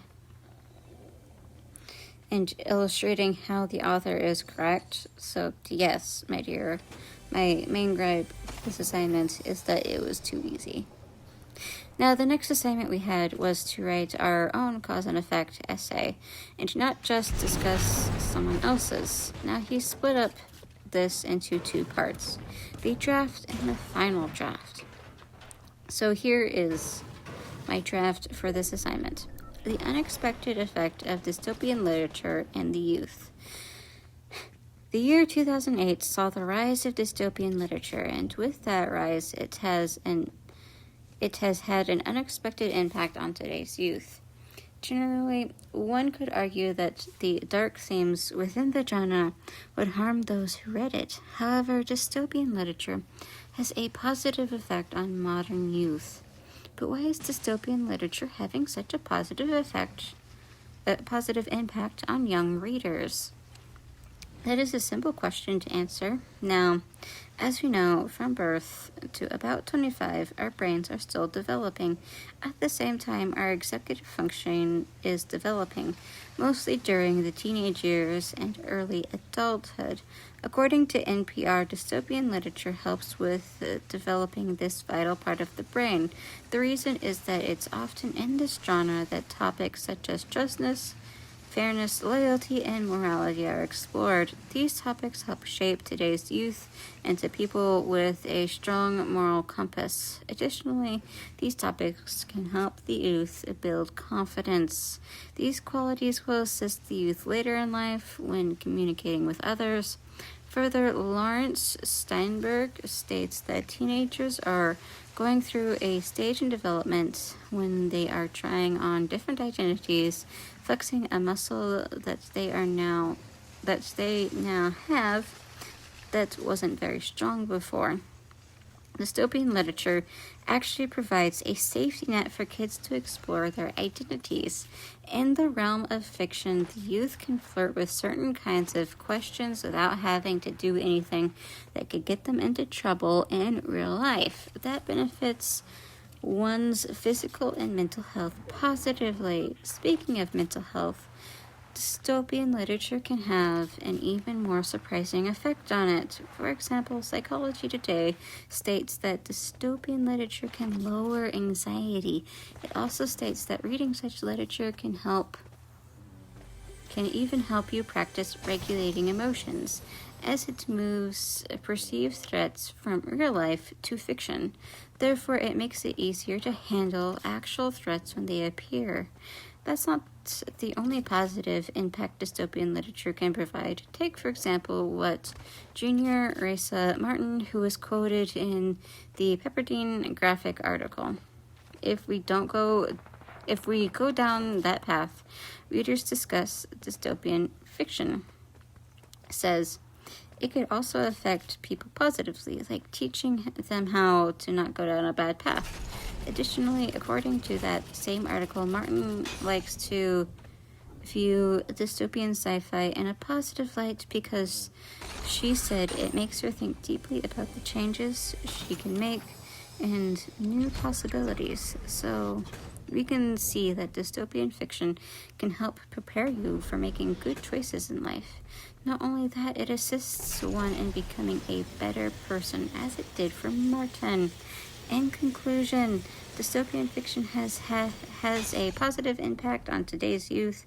Part of that positive impact is providing them with a safe environment to explore their identities and helping them become better individuals. Additionally, it helps today's youth develop qualities such as justice, fairness, loyalty, and morality. So if we want a piece of fiction that can positively influence you, you can look no further than dystopian fiction. I'm doing a lot of reading for this one, baby. You better appreciate it. I'm sorry, baby.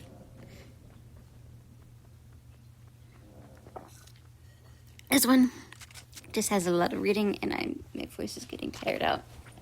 I don't know if you can tell, but my voice is getting tired out. Just a little bit. But I still want to read you the rest of my assignments. So that's what I'm going to do. Now, I'm going to read the actual final draft of this essay for this assignment. Excuse me. So this is what I said for the final draft of that assignment. The unexpected effect of dystopian literature in the youth. The year 2008 saw the rise of dystopian literature, and with that rise, it positively impacted today's youth.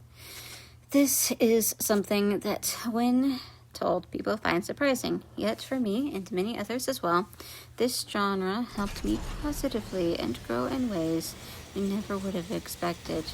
It's for that reason people wonder why dystopian literature is having such a positive impact on young readers. Well, as you know, from birth to about 25, our brains are still developing. At the same time, our executive functioning is developing, mostly during the teenage years and early adulthood. According to NPR, dystopian literature helps with developing this vital part of the brain. The reason is that it's often in this genre that topics such as justice, fairness, and loyalty and morality are explored. These topics help shape today's youth into people with a strong moral compass. Additionally, these topics can help the youth build confidence. These qualities will assist the youth later in life when communicating with others. Further, Lawrence Steinberg states that teenagers are going through a stage in development when they're trying on different identities, flexing a muscle that they now have that wasn't very strong before. Dystopian literature actually provides a safety net for kids to explore their identities. In the realm of fiction, the youth can flirt with certain kinds of questions without having to do anything that can get them into trouble in real life. That benefits both one's physical and mental health positively. Speaking of mental health, dystopian literature can have an even more surprising effect on it. For example, Psychology Today states that dystopian literature can lower anxiety. It also states that reading such literature can help you practice regulating emotions, as it moves perceived threats from real life to fiction. Therefore, it makes it easier to handle actual threats when they appear. That's not the only positive effect dystopian literature can provide.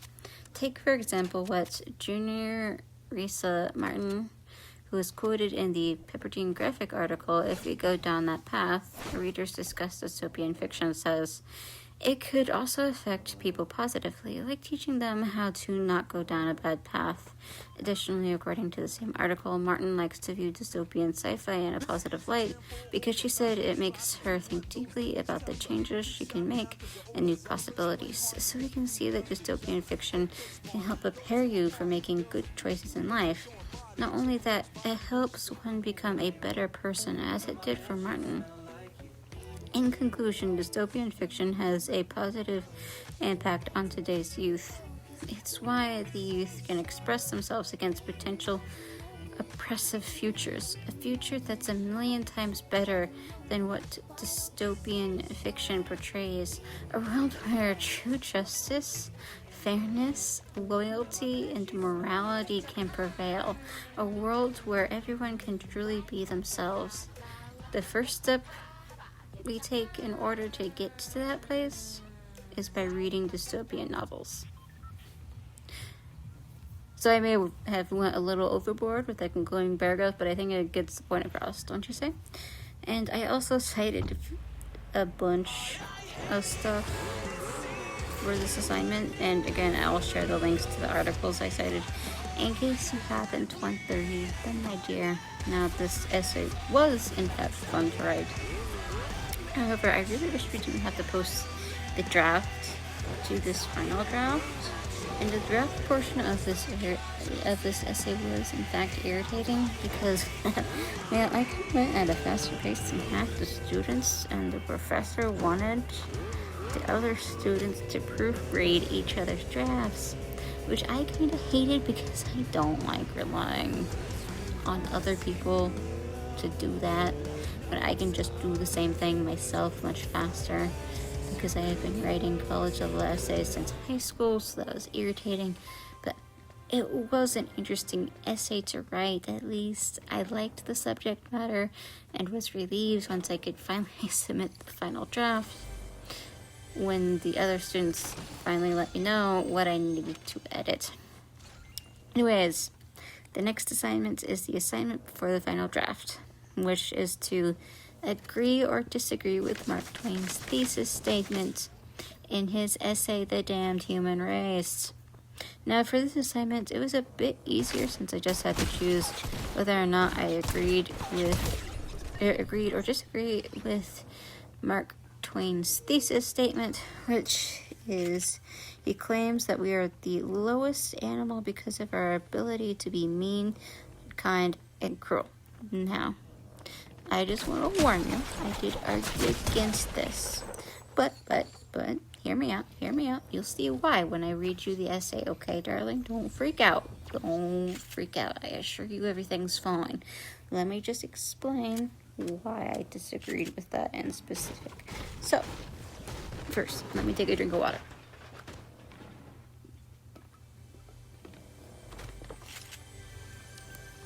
Now, this is what I wrote for the first draft of this essay. Just because, again, like the previous assignment I just read, we had to do this 2 parts.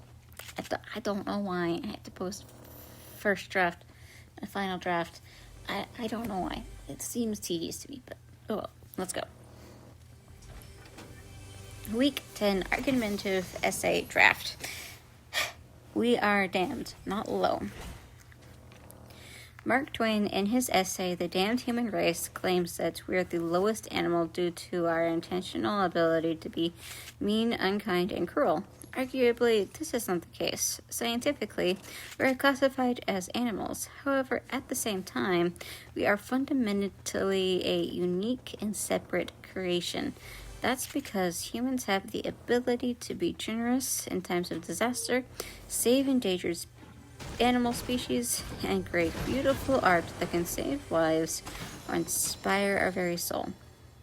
Therefore, while Twain correctly highlighted the worst elements of humanity, his overall viewpoint is misguided and extreme. Disaster relief. The first aspect that makes Twain's claim misguided and extreme is our ability to help those in need during natural disasters. In fact, there are several dedicated organizations that do their best to help in times of need. Take, for example, the American Red Cross. They state under their disaster relief section that we're there when people need us the most. Our purpose is to meet the immediate disaster caused needs of individuals, families, and communities.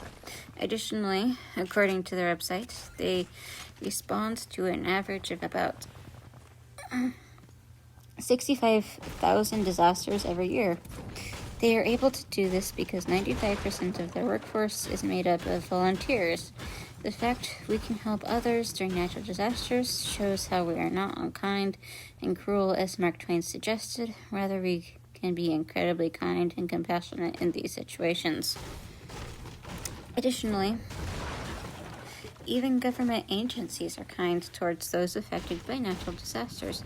Take, for example, the United States Department of State does in regards to these disasters. The article, Refugee and Humanitarian Assistance, states what assistance they provide, in which the primary goal of U.S. humanitarian assistance is to save lives and alleviate suffering by ensuring that vulnerable and crisis-affected individuals receive assistance and protection. U.S. funding provides life-saving assistance to tens of millions of displaced and crisis-affected people, including refugees worldwide. In doing so, that assistance includes providing food, water, shelter, improved hygiene, and health care. All of what the government provides here shows our primary inclination towards kindness and compassion. That inclination comes out especially during times of need, like when a disaster strikes. Thus again showing how extreme Twain's claim is that we are the lowest animal, for even the government can be kind and compassionate at times. Saving endangered species. Natural disasters, aren't the only thing that highlights our true nature. For example, we are even kind towards animals, such as the species that are endangered. There's parts of the government that help make sure endangered species do not become extinct. For example, the National Oceanic and Atmospheric Administration helps aid the recovery of endangered species. According to their website, in addition to supporting the Endangered Species Act, a primary role of NOAA Fisheries in recovering endangered species and threatened species is to set goals for each species recovery comeback through the development of recovery plans. The website lists several management actions that may fall under the recovery plans. These recovery plans show two fundamental qualities of humans, that is, our innate nature to be kind and compassionate, and in this case, showing those qualities towards endangered species. Moreover, there are non-profit conservation organizations that focus on protecting endangered species. One such organization is the National Wildlife Federation. Their approach, as stated on the National Wildlife Federation website, works to defend, strengthen, fund, and ensure effective implementation of the Endangered Species Act and other core wildlife laws. They even protect the habitats of endangered species and reduce the threats to wildlife that aren't endangered. The NFW is one of the organizations that feature these programs. The NFW's dedication to saving endangered animals highlights what we are at heart. What we are at heart are compassionate species as we help save animals who cannot save themselves from extinction. The fact we're a kind and compassionate species is partly why Twain's claim is so extreme and misguided.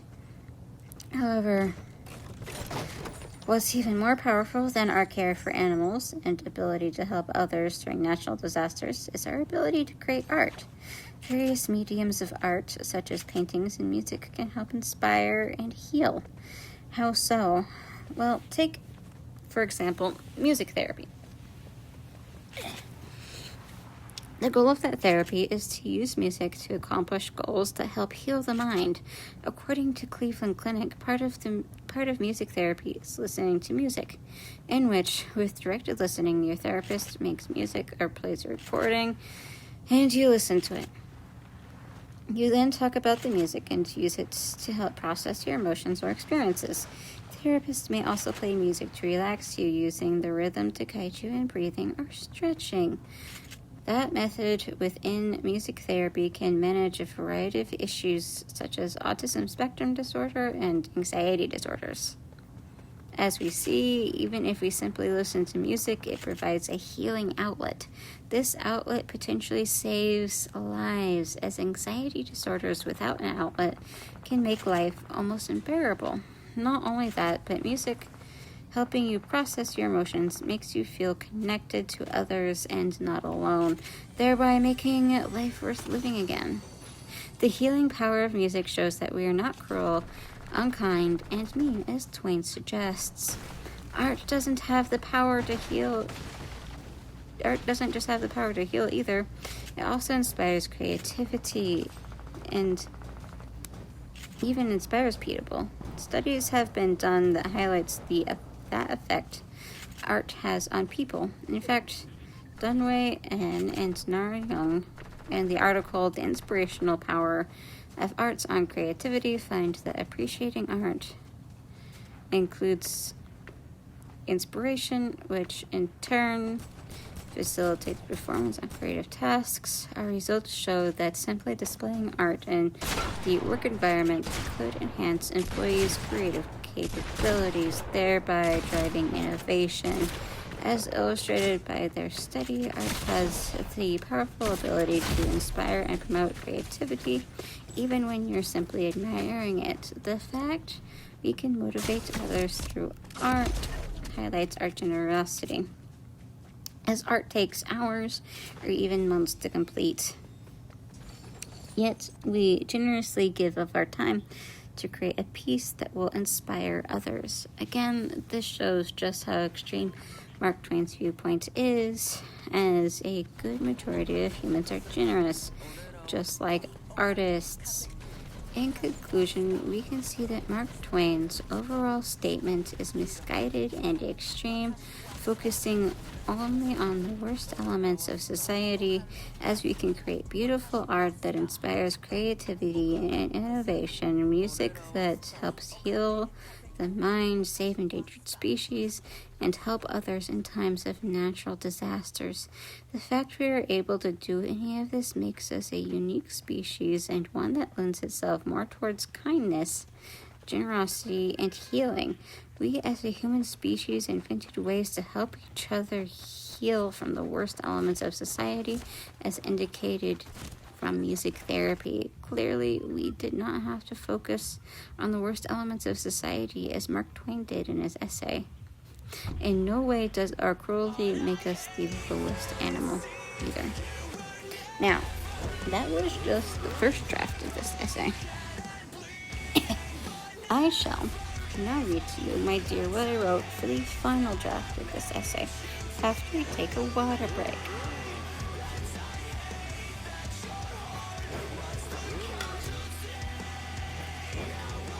There you go, water break over.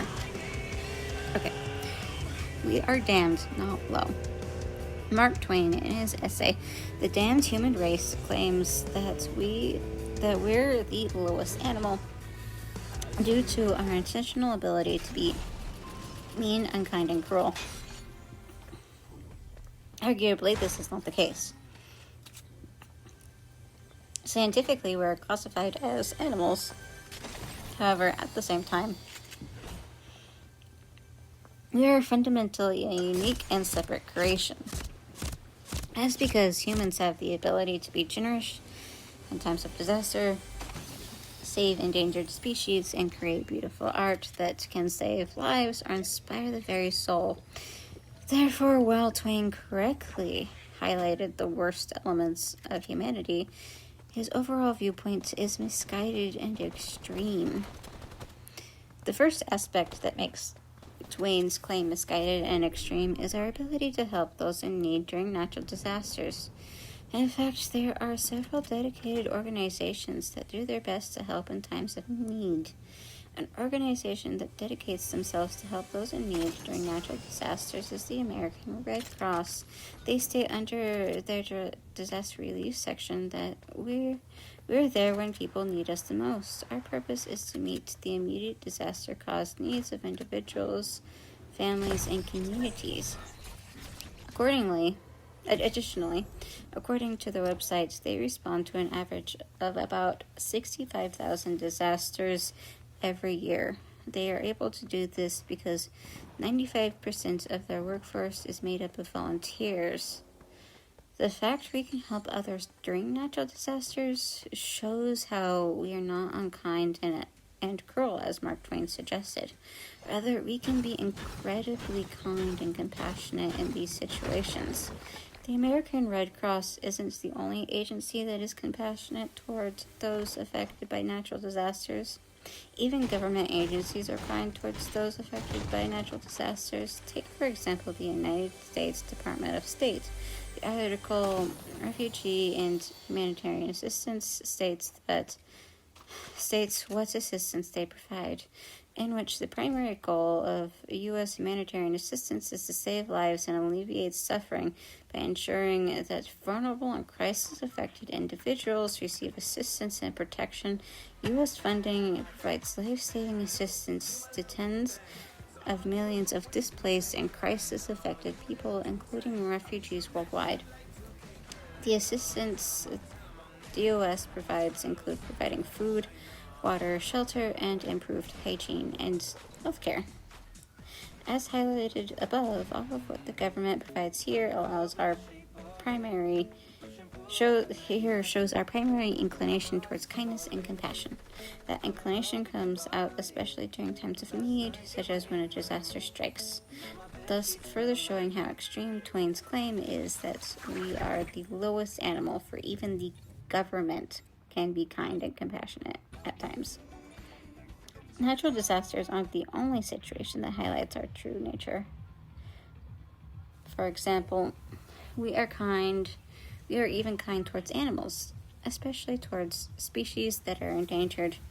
There's even parts of the government that help make sure endangered species do not become extinct. There is one specific governmental organization that helps endangered species, which is the National Oceanic and Atmospheric Administration. Interestingly, NOAA specifically aids the recovery of endangered species. According to their website, in addition to supporting the Endangered Species Act, a primary role of NOAA fisheries in recovering endangered and threatened species is to set goals for each species recovery comeback through the development of recovery plans. The website lists several management actions that fall under those recovery plans. These recovery plans show two fundamental qualities of humans. That is, our innate nature to be kind and compassionate, and in this case, showing these qualities towards endangered species. And government agencies aren't the only organizations that help protect endangered species. In fact, there are nonprofit conservation organizations that focus on it. One such organization is the National Wildlife Federation. Their approach, as stated on the NFW website, works to defend, strengthen, fund, and ensure effective implementation of the Endangered Species Act and other core wildlife laws. In addition to that, they protect the habitats of endangered species and reduce the threats to wildlife that aren't endangered. Presently, the NFW is one of the many organizations that feature these programs. The NFW's dedication to saving endangered animals highlights what we are at heart. What we are at heart is that we're a compassionate species, as we help save animals who cannot save themselves from extinction. The fact we're kind and compassionate species is partly why Twain's claim is so extreme and misguided. However, what's even more powerful than our care for animals and ability to help others during natural disasters is our ability to create art. Various mediums of art, such as paintings and music, can help inspire and heal our very souls. In fact, art, such as music, is so powerful for healing, there's an entire therapy dedicated to it, which is called music therapy. The goal of that therapy is to use music to accomplish goals that can help mend the mind. According to Cleveland Clinic, part of music therapy is listening to music, in which, with directed listening, your therapist makes music or plays a recording and you listen to it. And you then talk about the music and use it to help process your emotions or experiences. Your therapist may also play music to relax you, using the rhythm to guide you in breathing or stretching. Additionally, that method within music therapy can help manage a variety of issues such as autism spectrum disorder and anxiety disorders. Therefore, as shown, even if we simply listen to music, it provides a healing outlet. This outlet potentially saves lives, as anxiety disorders without an outlet can make life virtually unbearable. Furthermore, music even helps you process your emotions, making you feel connected to others and not alone, thereby making life worth living again. In essence, the healing power of music shows that we are not cruel, unkind, and mean, as Twain suggests.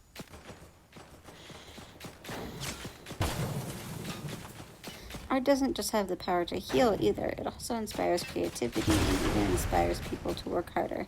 There are studies that highlight the effect art has on people.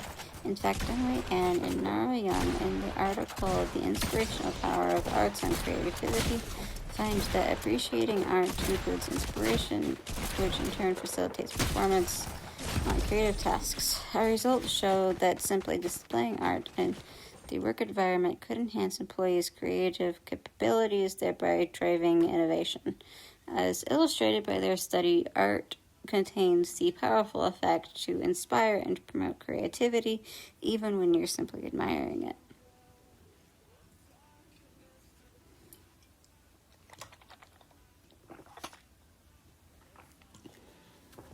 As a result of this, art highlights one key aspect about humans as a species, our generosity. It does so because art can take hours or even months to complete, yet we generously give of our time to create a piece that will inspire others. In fact, that is often the purpose of most art pieces, is to share our perspective and inspire others. The mere existence of art shows just how extreme Mark Twain's viewpoint is, as a good majority of humans are generous. In conclusion, we see that Mark Twain's overall statement is misguided and extreme, focusing only on the worst elements of society, as we can create beautiful art that inspires creativity and innovation, music that helps heal the mind, save endangered species, and help others in times of natural disasters. The fact we are able to do any of these makes us a unique species, and one that lends itself more to kindness, generosity, and healing. We as a human species invented ways to help each other heal from the worst elements of society, as indicated from music therapy. Clearly, we are nowhere near being the lowest animal, as we are compassionate, generous, and creative. These qualities Twain overlooks and inadvertently forgets what truly defines us as humans at our core, which is cruelty, which is not cruelty but love. Whew. That was a doozy of the final assignment. So that is what I submitted for the final of this class. Now, this assignment was admittedly fun because it's like, yeah, I understand that, yes, humanity does love to be innately cruel, but I still believe that we as a species are fundamentally good. As children, aren't born with this desire or knowledge to be cruel. It's very much a learned experience to be cruel to other human beings. Hence why I think Twain's argument was, well, extreme to say the least, but his feelings are at least valid. And I explained why his viewpoint was extreme, as listed above in the final assignment. And with that assignment, that concludes my assignments for English class. I hope you enjoyed listening to my assignments, darling, and I hope you enjoyed listening to me ramble on for nearly an hour. Hopefully you actually found it boring enough to fall asleep to. I hope so, because that was the point. But if not, I am truly sorry for you. But at least you have a good grasp of my writing style now, my dear. Anyways, good night and sweet dreams to you, my dear. Love you.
So I want to thank you for choosing to spend Valentine's Day with me, baby. For choosing this quiet moment, this closeness.